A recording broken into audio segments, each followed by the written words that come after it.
Сада Нургожоевич. Biz Moskvadabız. Bugün числонун 29-u 6 ay.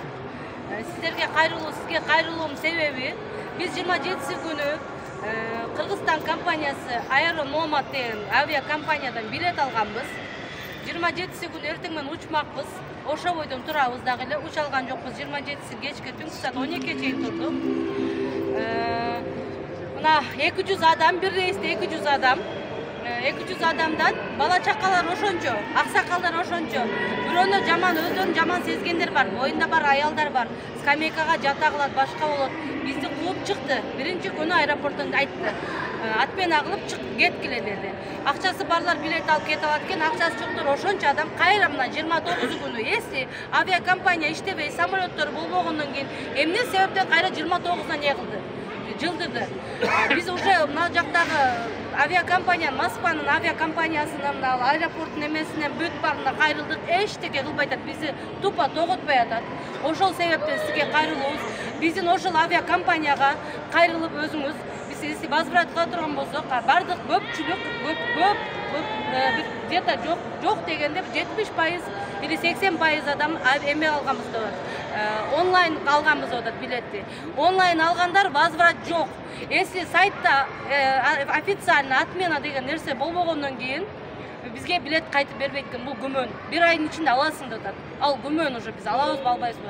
Акчасы бар адам ладно, күтүп там албайбы? Акчасы жок адамдар кандай кылат ошондо? Дагы эмне дейбиз? Дагы мен айтышым келди. Бизди учурушсун бүгүн. Ошого өзүңүз бир чара колдонуп койсоңуз. Күнлөрдө ham айтып, 29-нан билет алган.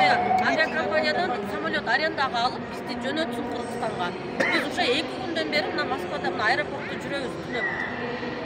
Кыргызстандын 200 гражданы 2-3 күндөн бери ушу аэропортто жатат.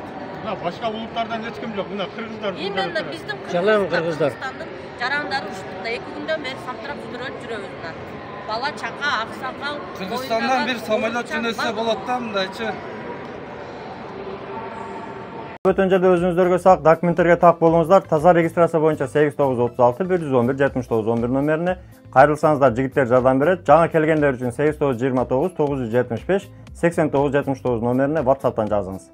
Москвада мекендештер, документ жок кыйналсаңыздар, регистрация бүтүп калса, же өтүп кетсе, же жоготуп алсаңыз, миграционканы жаңылатыш керек болсо, чек арага коркпой чыгып келейин десеңиз, баягы эле Москвадагы хит болгон Мухиддин ажы кызматта. Өзү до конца айдайт, ашыкча акча албайт, документке жардам берип турлайт, даже кыйналган мекендештерди бекер ташыйт. Мухиддинге Москвадан деп чалсаңыз, по-братски жылуу жумшак барып келесиз.